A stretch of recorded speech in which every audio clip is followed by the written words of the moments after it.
The last time you and I were doing this was the pandemic, or at least coming right, like you were on, oh my God, when was the last time we did this? It had to be like we've seen each other a ton of times. I see you all the time, but we haven't talked. Done this. We haven't had a minute. Yeah, no, not a little kiki like we could. It's nice that you allowed me to come to your space. Oh, thank you for coming over. I apologize. It's very cluttered at the moment. I'm kind of embarrassed. There's no reason to be embarrassed. No, because there was a point in time, probably when I was home just all the time, and we were all home all the time, that this space had like some structure. There was some organization.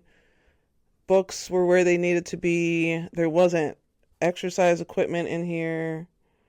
Like, I was having band practice in here at some point. Well, but still, it's nice to be able to be in your... I feel like it's better to record when you're in your own space. Yeah, I mean, I feel very at home here. I record a lot of my own stuff in here. This is where the magic happens. I mean, there's several bedrooms here, but this is where the magic happens. I'm glad I'm not recording in the bedrooms where the magic happens. I'm glad I'm recording in the room where the recordings happen. Oh, yeah. But there's been some magic times in here. Oh, man. Recording-wise. Should I be wearing gloves? No, I mean recording-wise. Okay. Podcast-wise. I've made some real gems in here. It's not what the kids are calling it. Yeah. So how have you been since, how has it been coming back to life? Because the last time, I know for a fact, the last time you were on the Birdcast was, like, in the midst of it. Because we were on Zoom. Yes. To do that. That's true. And now we're not. Now we're in each other's grills and faces. Yeah. Delicious grills. You humans, man. It's like Paul Wall everywhere. It's summer now. So many grills. Everybody's grilling. I have to be real sneaky because I'm not very fast.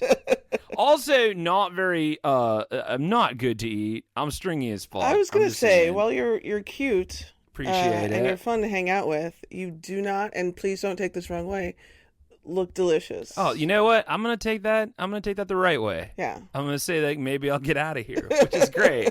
No, stringy and mostly beak, which, and like, unless you're a very specific kind of grill out human, I don't think you're gonna want it. You know, there's probably a show about it though that, you know, has I feel like 17 Anthony Bourdain. Seasons. Right. I feel like Anthony Bourdain would have been like, the beak is the best part. And you're like, oh, get off, man. But also, what a legend. Oh yeah, he was. I met him a few times. Oh really? You met Anthony Bourdain? Yeah, I worked at Leal in New York.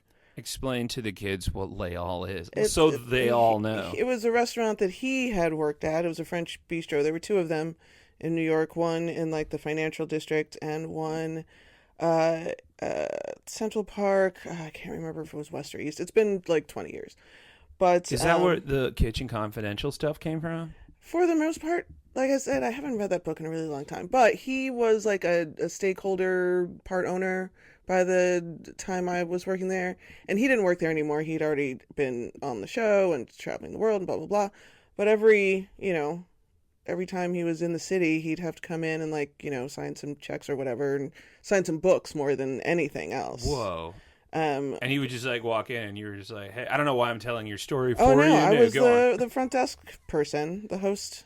He'd stop and chat and like you didn't know who the fuck he was. Like, here's the reason we're all here, basically. God damn also, it, he was very tall. Like, he took up space. Like, he was a very tall, broad-shouldered person. But then I told him that I was from Chicago. And that was like his mnemonic device to remember, who I was and what I was doing there. And it was just a couple times that he'd always be like, hey, what's your favorite place to blah, blah, blah. And I'd tell him some place that some friend or whatever or worked in and hope, maybe this will be the thing that gets them famous. They can trace it back to me. You're just like watching their reservations, just going like, come on. Oh, I hope this works for you. But it was also like MySpace times. Oh, yeah. So you really had no way of knowing. Oh, that's true. Yeah, I forgot. There was a time before the Zoom world and also streamings. The MySpace age. Remember the MySpace wars? The top eights, the fist fights, the blood. The blood in the streets. The HTML coding that you were doing as Yeah, it was like, because like you had to know, first off, like no one, from what my research has garnished within the human species, no one really knew how to MySpace except for like a select few of you. Yeah. And then no one knew how you did it, and therefore you reigned supreme over the MySpace kingdom. And if you're smart, you could monetize it and like sell. How did you monetize MySpace? You could like sell the like. You could have people like buy the like the wallpaper. Oh, you know? Because like what you would create your wallpaper and then people would buy it. Yeah. Did you do that? No, I didn't buy it. Like you just stole it. Oh, I thought you created it. No, but people would do that. I had a really good like MySpace wallpaper. Oh yeah, what was it? It was a spinning. It was a turntable, black and white turntable. And I think the song on it was like some Sam Cooke song. I was such an old soul. Your MySpace page is basically a website for like a vintage record spot. My whole life is a... It's true. You'll see on the Instagram, everybody, I'm in the den of Jill Hopkins, and I feel like at any second, John Cusack from High Fidelity is going to walk in here and just grump up the place. We saw John Cusack a few weeks ago. Oh, did you? What was he doing? They had a screening of High Fidelity. At the Music Box. Not the Athenaeum, the auditorium. Oh, wow. Of all places. I think there also was one at the Music Box. The Music Box, I feel like, is just like always ready to play that movie. Yeah, just at the drop of a hat. For those of you who don't know what we're talking about, the Music is a really kick-ass vintage movie theater in Chicago. Beautiful. But like... It's like hipster mosquito lights. Like, as soon as you turn it on, there's going to be somebody in flannel that's going to be like, oh, are you guys going to blend some Curacao? And you're like, you can get the Curacao out of here. Yeah. Anyway. And it's actually really cool. They still have the organ. It's true. They do, like, silent movie nights out there. And then, like, they have a guy that's there. He's, like, the same guy who's, like, been the guy for 100 years. Yeah. I think so. And he like just rocks out this giant organ, and they have a big spotlight on him, and everybody cheers for him. It's very cool. He played before the screening of Dune 2. Oh, that's right. Yeah. I went to go see Dune 2 at the Music Box. Brag. Same Zeus. And yeah, he definitely played like some kick-ass tunes. Like I thought he was going to play Toto or something, but I actually thought he was animatronic at first. You only see him from the back. Yeah. Until he turns around and says... And then I was like, he got up and moved, and I was like, man, Disney every year, man. I don't know how you guys do that. That GoFundMe went to a great cause. But I guess going back to your original question, that's part of how I've been doing, is just kind of trying to like soak up the city as much as I can while maintaining my own physical and mental health and not putting anyone else in danger. So I'm trying to stay healthy, save money, and not get anybody sick. Wow, that's the dream. How do you do it? I don't know if it's working, but I'm trying. I'm trying my best. That I think back to when it was just like I was in my little studio, and I was like, hey, I remember like day 2, I just went online. I was like, hey, who's up? Because I guess time doesn't matter anymore. You guys want to fucking play Fortnite? And then like people were like, sure, I'm up. Okay, cool. And so I never felt like I was out of the loop with anyone. Like I knew what everybody was up to, but it was just different. Yeah. And I'm such an in-person, like an event person. Right. Well, yeah, that's like your whole jam. Yeah. Just by virtue of what I do for a living, but also just what I do for fun. Yeah, I missed very much like just experiencing things with other people. Like I was already experiencing other people in those little Zoom windows, but we were rarely experiencing something big at the same time. Right, like a concert or a big like backyard thing. Yeah, or a baseball game, or you know, just a movie theater. Like I actually missed going to the movies, and then I started going to the movies again. I was just like, oh. This is the one thing I don't want to do with other people. It sucks now, and I hate it. I'm like, why can't I do this at home and I don't have to listen to you, and I can go up when I have to go to like the bathroom. Oh my god! And I can get whatever snacks when I want, and shut the fuck up. Shut the fuck up. I can have a whole meal though, and like, I don't like to hear other people chew that much. Not a fan. But like if you're at the movies, you kind of just take it in that you're going to hear like popcorn and nachos. But I don't need to hear someone enjoy an entire like fork and knife situation. Is that an elote? Holy shit, dude! They'll sell you a whole meal at the movie theater. It smells great. Oh, those nuggets. You got poppers? No, okay. I don't want to hear fajitas going by in the middle of just someone being like, "What do you want? You want?" This is supposed to be his silent reflection moment. I am Fajita, destroyer of skillets. I loved Oppenheimer. The place smelled amazing. Was that brown sugar?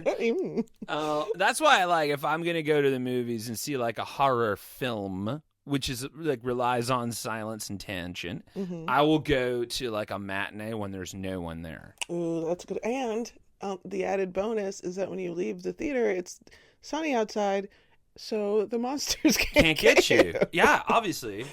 Yeah, look, I'm still here, man. Yeah. I've survived a lot of movies. I survived Hereditary. Still haven't been attacked by Toni Collette, although I wouldn't mind. Oh, man.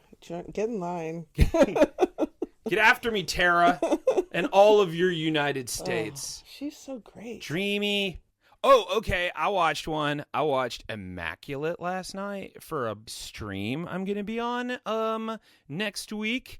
The Sydney Sweeney nun horror vehicle. It is. That sentence is amazing. It is magnificent. That movie is excellent. Okay. It's perfect. It is as advertised. It is in fact immaculate. Spoiler for my opinion on this stream that's coming up next week. I will be doing nothing but praising Immaculate because it's fantastic. I have no strong feelings about Sydney Sweeney. I think she's really pretty.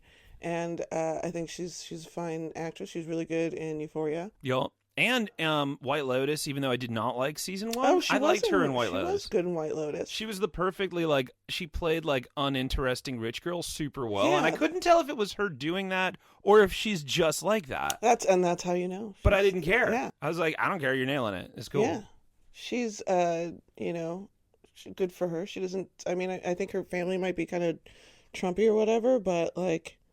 It doesn't have anything to do with me. What are they going to do? Change their minds? Because some girl in Chicago's like, well, I don't know. Yeah, Sydney Sweeney's family. Not Sydney Sweeney. Sydney Sweeney's family. Yeah, I'm just like, whose names we do not know. Don't know. And I refuse to learn. Much like Simone Biles' husband. USA. And he's a bear. He lives here. Oh, that's right. Speaking of Chicago. Yeah. Sydney, if you're listening, come on the Birdcast. We'll talk about cars. She's got a cool show called Sid's Garage. It's like Jay Leno's Garage, but like, more mellow. You've been to a bunch of concerts lately. I've been seeing you all over the Facebooks doing stuff. Because I don't know, because like you're over at Metro. I'm at Metro and G-Man. What is your specific title over at Metro? My title is... And then tell everybody what that means, because I'm not going to know what that means. Well, it changes all the time, and it wasn't a job before I got it. So I'm the... Trailblazer. Yeah, the new media and civic events producer for Metro and G-Man. New media and civic events coordinator? Producer? Oh, damn! Yeah. Sit down. So it's part... talent buying, part just like event coordination, part event production, and then part sometimes you're just the talent. Everybody knows what Metro is. Everybody knows what G-Man. Like if you're from here, you've been there most likely, and you probably have a memory associated with it. That is like a big rock show. Maybe it was one of your first concerts. Maybe it's where you first saw your first band or something like that. You first saw your favorite band or something like that. But it can be so much more. We are putting on a variety show in August. Oh, yeah? It's a fundraiser for the Abortion Access Front. Nice. And when I say we, I mean me and the organizers. Metro is going to be where it's housed. And it's that Monday of the Democratic National Convention. Oh, man, that's coming up, yeah. Right? And so it's Liz Winstead, who's the co-creator of The Daily Show, and I are hosting this in like a Cher, Carol Burnett kind of way. and we've got these great vocalists, a woman named Nora O'Connor, our friend Bethany Thomas. Nice. We've got some comedians, Becca O'Neill, Marcel Arguello. Oh, sweet. And we've got the Mekons, Sally Timms and John Langford from the Mekons playing. Cool. And my good friend Danielle, Danny Diesel. If you are, if you have ever seen the show American Pickers, she's the hot girl on that show. But she's also a philanthropist and a historian of burlesque. Oh, I didn't know that. She's like kind of one of the foremost burlesque historians in the country. Cool. And she's closing out the show with a number. And I thought you were gonna say something like totally out there. She's like, she's closing out the number with the cooking segment. yes, she can do it all. She can do it all, man. She's gonna show you how to deep fry at home. So, like, the thing is with the songs, there's a thing within the abortion access front called Do Re Me Too, where they take songs that we all know and we all love, that we've all been kind of absentmindedly singing along to our whole lives, and then you stop and you listen to the lyrics and you're like, wow, this is really fucked up. Yeah, like Piano Man. That's a whole universe. The Piano Man cinematic universe is a whole... Well, he's just deluded. He's fooling himself, the Piano Man. Man, what are you doing here? One of my favorite things to do to annoy humans is to sing Piano Man out of order. Like, that's the thing about Billy Joel music, is that I know every word to every Billy Joel song, but I do not listen to Mr. Joel on the reg. But if you start singing like Captain Jack, I'll get through the whole song. I believe that about you. It's weird. It's never on my Spotify. You would think that I would listen to it all the time, but like, you kick into Only a Woman to Me, and I can get to the end in one breath. She takes care of herself. She can get what she wants. She's ahead of her time. That song's such a banger. I love that song. Whenever it comes on the radio, I still listen to quite a bit of terrestrial radio in the car. Well, I hosted a radio show for like 10 years. Did you?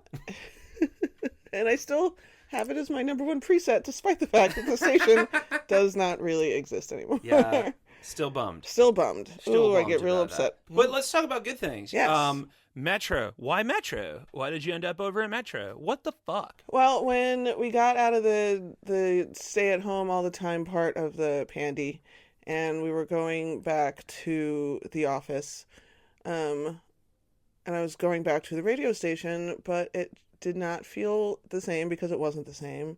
All the best parts about working there, the personalities of the people that you'd meet every day, just the people that you'd meet every day, just that you meet on the street, the people that you meet each day. Yeah. They're in your neighborhood. Jill, those are the people in your neighborhood. But so I just missed, I didn't miss like The Office, but I missed live radio. I missed meeting somebody interesting every day and like looking at them in the face. Yeah. And, it just wasn't the same. And I had to go to Navy Pier every day, You guys know how I feel about Navy Pier. We've talked about this. It's no one's favorite. You can do better, is what I'm saying. There's a lot of history around Navy Pier. It could be cooler. It could be cooler. Why don't we have any coasters? Why is it just a fucking Ferris wheel and a boat and a Bubba fucking Gump? Speaking of the DNC, though, oh no, the last time they're the not DNC, gonna have coasters. No, Jesus, the whole thing is a roller coaster already. The last time the DNC was in Chicago was in 1996, and I had a job at Navy Pier, like a high school, like a teen job. Okay. I worked at one of those kiosks. Oh yeah, in the hallway. all in the hallway. That's all it is. Yeah. It's just like a big convention center with kiosks and a cobblestone floor. And so there's this big plaza in the middle, this rotunda. Right, it was like the entrance to the place. This big rotunda, this McDonald's, and like our kiosk. My kiosk was a novelty shop, so lots of fake poo and whatnot. We did really well.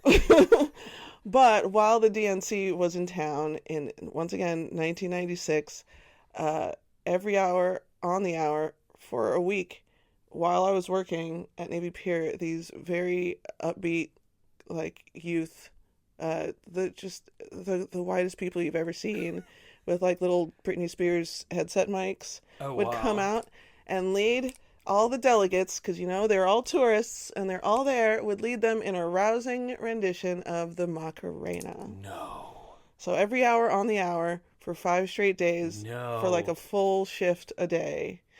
I had to hear, like, you see that little, like, the meme of the gif of Hillary Clinton and Al Gore or whatever doing the Macarena in 96, but like every day for a week. How did you survive that? And how did you ever go back to work again there? Did you quit the next, like, as soon as it was over, you're like, and I think I've done all I can? It was just a summer job, thank God. Okay, so it was good. August or whatever by then. So I just went back to school and pretended that it didn't. I was like 17, 16 or 17. Yeah. Oh, you're resilient. You bounce right back. Yeah, it was rough. That's though. brutal. What song do you think they're gonna make everybody listen to this year? Oh, if it Don't Stop Believing. I just want it to be not like us. Like, I just want it to be. It won't be, but I feel like the protesters will definitely have Not Like Us in their pockets. Oh, hell yeah. For sure. Now that, because you're a music aficionado and I always go to you with questions, where are you at on the whole Kendrick Drake situation? Like, how are you doing? I have had ill will towards Drake for a long time. Other than this. Other than the reasons. Like, other than, like, you know, well, in addition to, I guess. I just, like, he's just always kind of, he's not my kind of guy. I'm not a fan of humans with sad eyes. Because I'm always just like, what? Fuck you, man. You're so rich. Yeah, calm down. I always Don't just pout. was, You should never pout, Ben Affleck. I had to pretend to like him when I hosted, like, you know, a radio show, because he's very popular and you want people to listen. Yeah, how did you do that whenever people, because, like, did you ever have requests? Because you didn't have, like, did you have a request line going when you were working over there? I mean, yeah, it wasn't like, okay, we were, you know, the phone lines were always open. Right. We had a producer there to answer the phone. People could request, but it was never just like, all right, it's the all request hour. Yeah, it wasn't wasn't, it was, you weren't. Yeah. Let's take a call. What do you guys want to hear tonight? Silverchair. Fuck you. We would do our best to accommodate people, especially if there was a show coming up or it was local. Right. If people, my favorite thing was to like, you see yourself like tagged in an Instagram and it's somebody in their car hearing themselves on the radio for the first time. Yeah. And they start filming and I'm just like, please pull over. Eyes on the road. But it 27 injured on Dan Ryan. No, but the song goes. But it like, and it would be young people too that you wouldn't think would be all that concerned with radio play, but people would still get really excited about it. Yeah.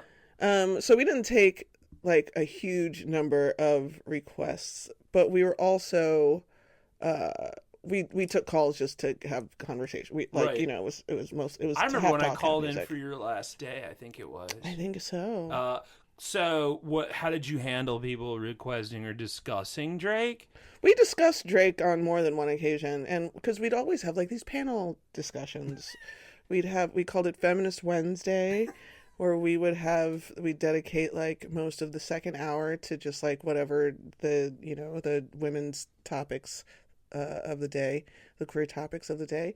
We'd have a day that we just kind of talked about finance, like personal finance. Great. Cash Money Tuesdays. We had just a day to talk about like social justice and stuff like that. That's always necessary during the week. Yeah, and but we always had time for like whimsy. So Drake would come up.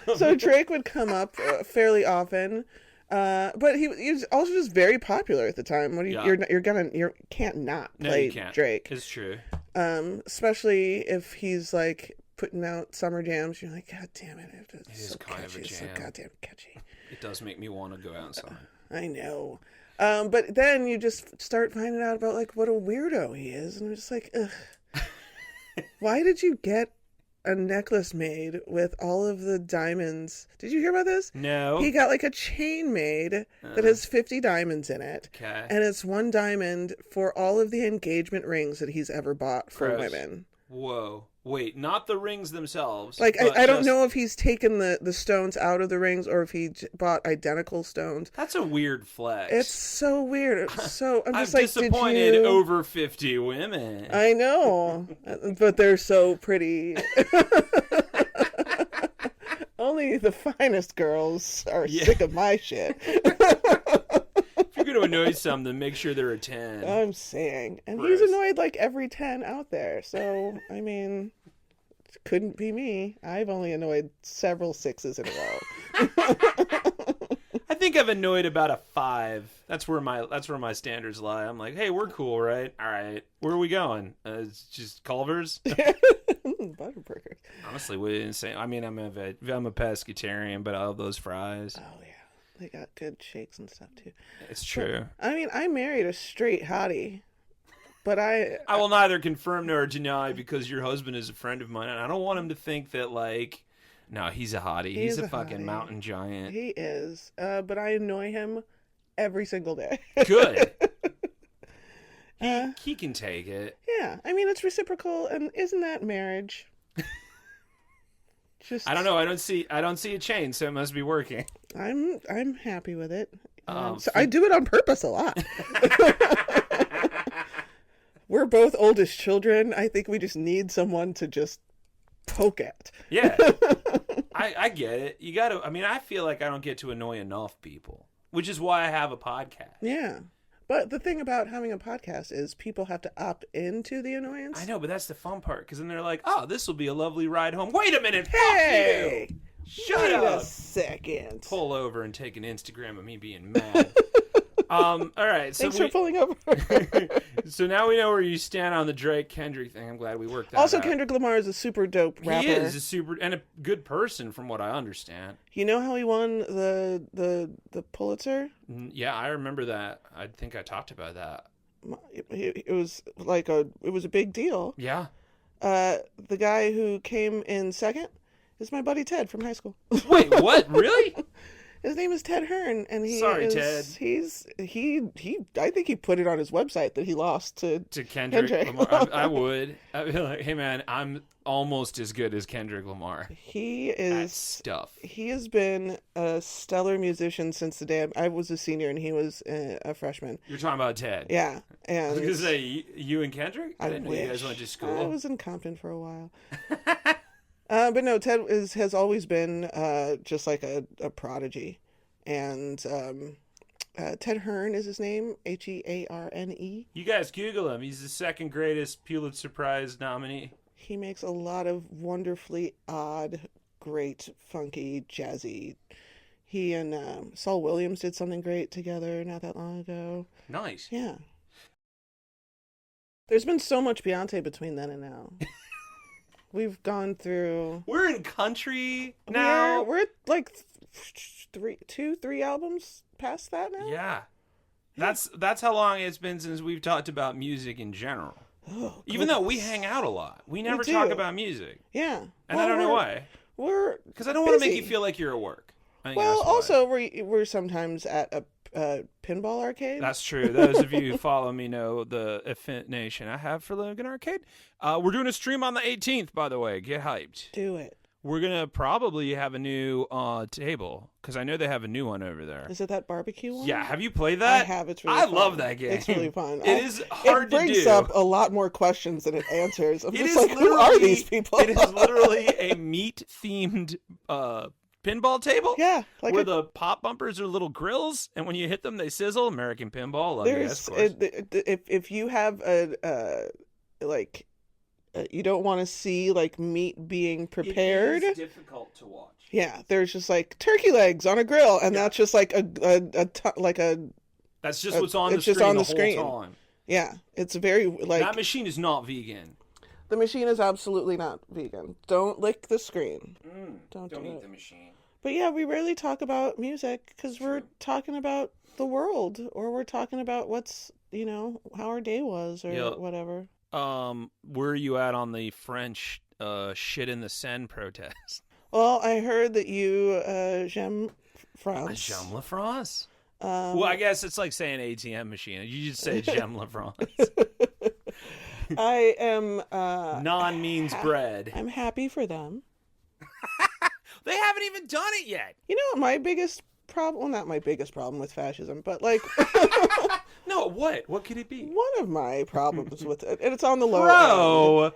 Kicky outfits. Well, yes, that's kind of where I was going with it. Is that like there's aesthetics and there's like Like the name Marie Le Pen is such a cool sounding name. Marine Le Pen sounds like the bass player for a post-punk band in DC in like 1985. She is beautiful and has no business being in your band. Like Zero body fat. How does she hold that bass? She's just doing this until she's done with grad school, and then she's not going to be in your band anymore. Yeah. But you're like, lucky to have had her. And you'll be like, why do you want to do? She's like, I want to be a lawyer. Le lawyer. Le lawyer. But instead, she's like a Nazi. Yeah. Like, Homer. what a waste of Marine Le Pen. Like, what a cool sounding name. Yeah, seriously.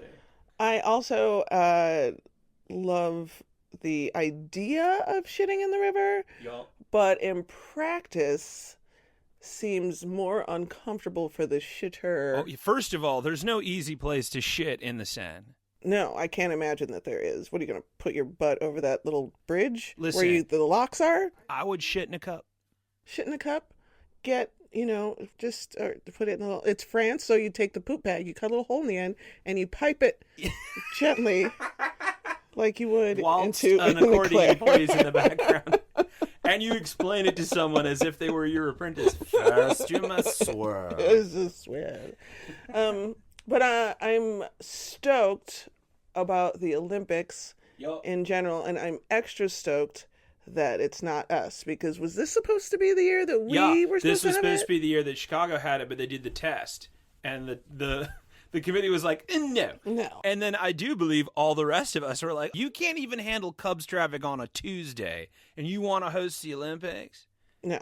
Come on, man. People have to go places. We have enough going on. And as much as I do love sports with an S, like I love... sporting events, athletic moments. Yeah. I like, this is the only time I allow myself to be patriotic. Yeah, well, I'm always psyched about the Olympics. It's like, I get to see humans at their best. Yeah, it's dope. I'm sorry. It is. I know It's exactly dope. how corrupt it all is. Sure. I also like the World Cup. That's another one of those things where I like fucking love watching it, but I know that whole organization's garbage. It's the worst, but I'm locked in. I wish I was hungry in the morning. Yeah, I have to, because I get up early, because worms and such. I don't eat worms. I just like to get them. They know what they did. Gotcha. Oh, no, don't look at my browser history. Too late, Simon. Sorry, bro. Doxing these worms. Just getting up every morning. I'm the Chris Hansen of worms, really of worm hunters. Getting them fired from their jobs. Why don't you come in, worm? Have a seat. Oh, what are you doing up so early? You're still with your phone out. This you? You'll find me on Worm Talk. I always hashtag. That's how you know you got the right FYP. How are you feeling? Are you on TikTok at all? I am a lurker. Nice. Oh, so you're in the bushes. Yeah. Cool. I'm happy you're there, though. It scares me to. I'm very proud of you all making content out there, but I am a delicate flower, and don't take well to mean-spirited criticism by strangers about my face, hair, body, and ass. But like, if you want to insult me, that's nothing new. First of all, that happens to all of us. We're on the internet. But like, I don't want to work hard. I don't want to like learn stuff and then put myself out there only to be met with derision. I know that there's going to be people who are proud of you, and there's career development possibly, and any number of opportunities, but there's also really mean people. It was said by he who shall not be named, because he fucked up Twitter for me, that the internet is a town hall. And I was like, bullshit. It's a fucking rest stop bathroom. It's necessary, but while you're doing what you need to do, you're going to see some creepy shit. So just know. Yeah, I'm only really willing to put myself out there with words. I don't post nearly as many pictures as I used to. Do you tweet or X? I do tweet. I do tweet.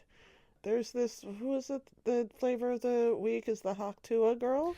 people are giving her shit, but I'm like, you know what we should be doing is giving shit to the fucking talent agency that was like, oh yeah, she's got something. I'm like, she does? I heard that this talent agency was just like a guy that decided he was a talent agent. Yeah, that's how easy it is to do that, by the way, humanity. Just in case you wonder. He knows enough people to... If someone's like, I'm from 5-Star Entertainment, you'd be like, that's not a real thing. I'm going to need to look that up real quick. It's just a MySpace page. But I mean, I also don't like... I get that money, girl, I suppose, but... Yeah, I've got nothing against her. I just wish people would know what her actual name is instead of the Haktua girl. Another person whose name I refuse to learn. Yeah. And I just won't do it. HT. Yay. She's gonna... HT? Every job she applies for the rest of her life, or... Someone's gonna be like, if she wants to run for office or whatever. But no, the way this place is going... It'll be, oh my God, I totally would vote for her. Yeah, at this point, yeah. The amount of people that I see on the internet that are just like, man, I would vote for a rock with a mohawk. And I'm like, I mean, same. That Mohawk Rock, man. Mohawk Rock. Mohawk Rock for Prez. What does he stand for? Nothing. But I can guarantee you he's not going anywhere. He's very punk rock. But like, I just want her life. I want all the lives of these viral people to end up normal. I hope that they don't have to like Will do this for the rest of their lives. So, okay, you're a Chicago native. Yes, sir. All right, I'm from out of town. Let's pretend. Because, like, every time I go on any kind of rant about the city that has shown me love, so therefore I will not leave, like I always like, oh, you got to go here for this and here for that and here for the other things. You get a lot of people on the internet that are like, bullshit. And you're like, you're from St. Louis. Calm down. What are your top? Okay, let's do the 5. What are the 5 places? Well, there's so much food that like you could throw a rock in most directions. Yeah, exactly. Throw a Mohawk Rock. Yeah. I don't even live in like that fancy or nice or what. It's a very just like neighborhood. It's a very Chicago neighborhood there, yeah, because it looks like you're in the burbs, but you're not in the burbs. Yeah, but then like 2 streets over, like if I walked 5 minutes, I'd hit a Michelin star. Right. And it doesn't make sense because I can afford to still live here. Well, it's not okay. Chicago's got its lines drawn, and there's some issues I have with that. But as far as like we're the fancy and we're the not so fancy, it's sort of all intertwined. It's kind of, biodiverse in that way. Yeah. Like there's the best Puerto Rican food I've ever had. And I've been to Puerto Rico and eaten a lot of food.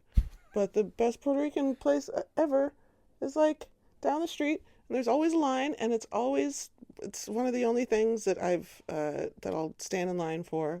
Even though I've figured out how to game that. But that's also a very Chicago thing to do. True, but you also live in the neighborhood, so after a while, you're going to know the owner or something. Yeah. So I guess, 5 Chicago things. I would have to say, I'm going to start on the south side. Like, below, like Hyde Park and below, okay. I guess, as the south side. Yeah. Right? Otherwise, you're just like in the loop, the south loop, and then there's like the west side, and then there's the east. It's a whole thing. But this is what I'm considering the south side for the sake of this conversation. Okay. And I'm from the southeast side of the city originally. And it was a real dope place to grow up. Lots of great music, lots of great people, very ethnically diverse neighborhood. At least mine was at the time. Because there was like a steel refinery, and so like everyone's dad or whatever was from someplace else. There's a place called Heine's on the far south side. People will say that the best fried shrimp is at Calumet Fisheries, and to that I say, please go to Heine's. And while you're there, buy a gallon jug of the hot sauce that they have there. Of course. And put it on literally everything that you own. Including your entire body. Your whole body. They used to sell it at the little corner stores. They'd have a gallon behind the counter with like a pump on it, and you'd buy you could spend $0.25 on a bag of chips, and there was actually like a lot of fucking chips in there.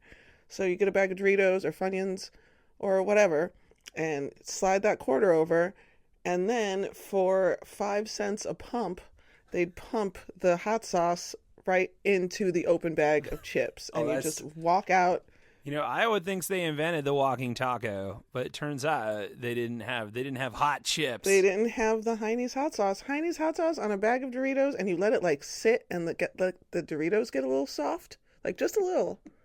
Oh, fine dining. I do miss taco in a bag on Lincoln Ave, or was it Lincoln? Yeah, it was on Lincoln. Oh yeah. In Lincoln Square, they used to have taco in a bag. Is it not there anymore? No, it's gone. It didn't survive the Schman Schmemic. That was delicious. It was delicious. All right, so Heine's so number Heine's one. on the far south side.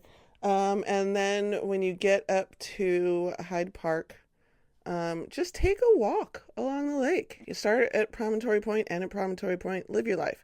But like, there's a huge walking path on the east side of Lakeshore Drive that is basically Fresh Prince and Jazzy Jeff's Summertime in its distilled form. Like, this is what I'm almost sure that I read somewhere that like the 35th Street beach and its like surrounding area was what they were thinking about when they wrote that song. Really? Like, they had been to Chicago. I kind of just assumed it was like Philadelphia because that's where they're from. But what? True.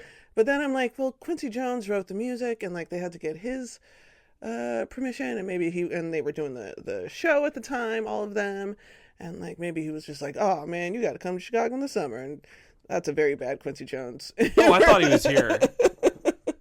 But it was it's just this great, beautiful mix of people, and it's like the lake is there, and there's public art, and you can ride your bike, and it's just great. Nice. Well, I say nice like I'm not from there. I'm learning how to podcast today. I every now and then I have to interject with oh. Say less. These are all in no particular order, but I'm also just gonna say, come to Metro, come to G-Man, come to Smart Bar. Like, why Metro? Why? Like, because it's of the nostalgia, right? Well, first of all, it's my favorite place to see a show, and always was. It's just a great room. It's the porch that Goldilocks ate of, like a concert hall. It's just big enough that some really popular bands will come through either on their way up, or they're on their way down, or they're doing like a surprise. Here we are. There's like, because like everybody talks about like the Rolling Stones went to that place by Blues, Kingston Mines, to learn the thing. What is Metro like? What would you say is like a band that is like owes Metro, or Metro owes them? The first band that ever played at Metro was REM. Okay, that's a good call. And famous Chicago band REM. They were touring. It was before Murmur, so it was like their first EP tour, and we had a show there last summer with the actor Michael Shannon and this great musician named Jason Narducci, who plays for Bob Mould, and he plays for Superchunk. He was Verboten was his, Verboten, because they're going to be at Riot Fest yes, this year. Are. I'm trying to get him on the Birdcast. His childhood band is reunited. That's amazing. Right, and a lot of people don't know this, but that's Dave Grohl. Without Verboten, we wouldn't have Dave Grohl. It's true, because he got inspired by this band from Chicago. See, I knew shit. Yeah. So Deuce and Mike Shannon put together a cover band several years ago, and every year or so they will play as a different band. So they played last summer. Oh, that's my dog. Ollie! So go downstairs! So last summer, on the 40th anniversary of Murmur coming out, REM's first album, they played the whole album and a bunch of other hits. And they were joined on stage by Mike Mills, the bass player from REM. Whoa. So there's always something in the back of my mind, and I don't have any insider information on this, but somewhere in the back of my mind, I'm like, if REM gets back together, there's no way they're not playing the place that they... Sure. The first place in Chicago that they played. Like, it's also still a really nice venue. It's not like it went, janky or anything. No, it's very well taken care of. The PA sounds better than it ever has. There's no dead spots in the room. There's a lot more sight lines open up because speakers are just smaller now. Yeah. They don't take up half the fucking sides of the stage. anymore. What would you say is like, okay, because you've witnessed many kings and queens on stage. Who would you say is like the biggest band you ever saw play Metro where you're like, oh, I can't believe they're here? Prince. Oh, well, that's a good answer. Yeah, I was like 21, so this is like the year 2000 or something, and he was playing across town at the Riv for a few nights, I think. And I was at a different show at the Metro, and this band, Two Skinny Jays, they're this like not instrument, but like a live band hip hop group from the late 90s, early 2000s. Look them up if you like fun. If you like nerdcore and you like fun, that's for you. But then they had to close the show early, and everybody's like, oh man, what the fuck? And they were like, trust us, we're not mad. You should not be either. So, like, you all have to go, but, like, keep your eyes peeled. So I see somebody taping up just, like, a piece of paper that just says Prince tickets $20. Whoa. And I was like, so what's going on here? And like I said, it's 2000. You got a brick of a phone in your hand. There's no social media. There's no internet like that. Yeah, Prince called up the club and was like, I'm coming. Uh-huh. And he came to play a show, that, like one of those middle of the night Prince shows. And I left the building, got right, the line was forming. I got right in line. It was $20 cash. He played probably 2 hours, starting at like midnight or 1 o'clock. And his backup singers were Common and Macy Gray. God. And he had a full band, and he played a lot of like Chicago blues music. Sweet. Like, so he was just wailing on guitar. Sweet. Maybe 2 Prince songs, but it was just a guitar clinic. And I'm standing like right in front of the soundboard, and just like the Memorex, like my hair's just blown back. But I've also seen Metallica play at Metro, and this is an 1,100 seat room. You also got to figure out how big a deal that Prince concert was, because whoever you followed it up with, I'd be like, snooze. I know, right? Yeah, I mean, I was 21, and I was like, oh, well, shit, I'm just going to go to shows all the time now, because you never know if Prince is going to show up. Yeah, well, yeah. I feel like Prince really likes Chicago, because I have a lot of friends that have Prince stories that he would just pop in at places. Yeah, I mean, I guess if you're from Minnesota That's and true. you've He is got a any sort of Midwestern. regional tour to start off with, Chicago's gonna be the biggest place on that regional tour. And the most fun. So, Heine's Hyde Park Metro, parentheses, Prince, and parentheses.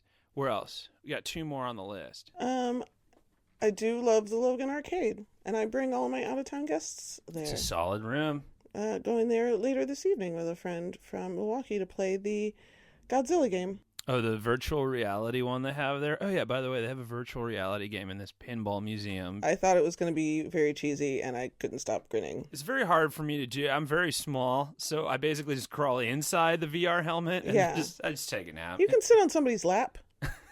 Do you really on that thing while it's bobbing around? Yeah, because it's also 4D. It's 4DX. So, like, yeah, you're just getting jostled while you're also fighting Godzilla. Which is wild because that whole room has such a, like, 80s Halloween prom vibe. Yeah. And then all of a sudden you hear this insane noise and turn over and there's this, like, future machine bopping around and it's very scary. And everyone can see you. Oh, yeah. So just know that while you're playing, all the faces you're making, everyone's watching. Yeah, you can't see them. By the way, everyone has stopped what they're doing and are watching it because it's the loudest fucking thing I've ever... It's like somebody setting off a fucking bomb made out of lawnmowers. And then, like, twice a day, a animatronic band plays Misfits songs. Misfits, dog-themed dog-themed Misfits Misfits songs. covers. So, by the like, way. bring your out-of-town guests to Logan Arcade, because I guarantee you, wherever it is that they're from, does not have that. No, and also, there's nowhere else that you're gonna get that ever. Like it's like a punk Chuck E. Cheese. And the music is always great, which I take very seriously. Like, I don't want bad vibes. I only want good music, and good music has good vibes. They have a vinyl player too. Yeah, They and play DJs vinyl. come in every so often. Yeah. But there's also a vegan restaurant that you can order from, like 3 doors over. Right. And they'll bring it to you. And I always, like, we were just talking about that barbecue game. It is such a weird juxtaposition. Like, I'm surprised they have it because the owner is vegan. yes, he is. Like, That's how good a game it is. Yeah, it's even fun. he's just like, can't deny it. Can't deny it. Hey man, game recognized this game. Heine's, Hyde Park, Metro, Logan Arcade. And I guess in my number 5 spot, I'm gonna put, where do I go like 4 places, and I've named them all.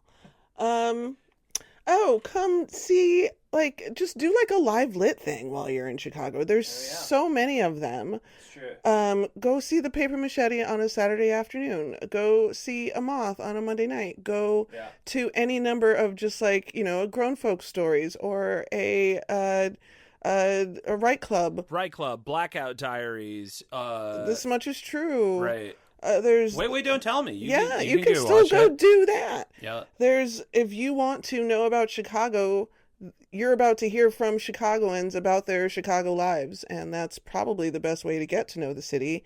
Like, I host the Moth live events, and I always say this is the most interesting 5 minutes I've ever heard, and I've heard it 10 times a night for every 6 months for the last 8 years. I know more about this city through the people I've heard talk about it than you ever could just like walking around or on a bike ride. Like, it really makes you just stop and think about how the person next to you on the bus, the guy giving you your coffee, the dry cleaner, whoever, has, not even probably, definitely has the craziest story you've ever heard. One of my favorite like little mini stories is one time I was walking home from the bus stop, and there was a man like walking like very close to me, and so I sped up and he kind of sped up, and then he started to overtake me, so I moved over, and he just like leaned in and he was like, "You smell delicious." Jesus. And I was like, "Ew, what?" And then I remembered that I had a Polish sausage.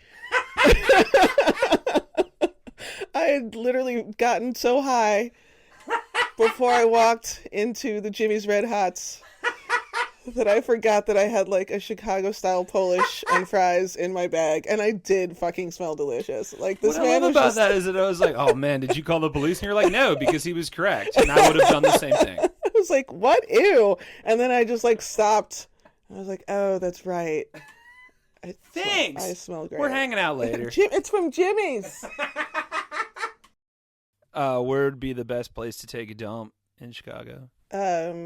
Jesus. Protest. Oh, a protest dump. Okay. Yeah. We do have a shit fountain, so you can't. We do. There is something you call that. Yeah, my cousin. Wait, before we continue, we should explain. With that fountain. We should explain what that is. Oh, it's not just a euphemism. There is an art sculpture in Chicago called the Shit Fountain, and yes, that is what it's called. Yeah, and it's just in front of somebody's house in a residential neighborhood. It's just a water feature in front of their house. Yeah, it's in honor of dog. It's literally in honor of the people that would let their dogs shit on that lawn. That's it. Yeah, it's a shit fountain. So you can't do that because that's not going to turn any heads. I mean, you can poop anywhere if you're protest. I mean, that's the true. point. But like, where's like, where would you feel comfortable taking a protest shit in Chicago? I mean, City Hall. Good call. Okay, right where, or I'd do it right in the financial district where Batman flipped the truck. If there's like a Ticketmaster headquarters, I would poop there. I would poop on their front Not lawn. indicative to Chicago, but I'll allow it. There's Ticketmaster headquarters everywhere, right? Maybe I'll shit there. Fuck them. That sounds right. I work for a music venue, and we don't use Ticketmaster on purpose. But that's mostly because, well, it's 100% because our owner just won't. But if we were a much larger venue, you run out of options because, servers and infrastructure for that sort of thing exists for the big ass venues only at a certain level, and that's part of the problem with a monopoly. We've been talking about Chicago and we haven't brought up the Bean, and that would be my shitting spot. I would shit all over the Bean. Chad, the first and only time I've ever gotten shit on by a bird was right by the Bean, outside the Bean. That bird was me. No way! Yeah, I thought you looked familiar.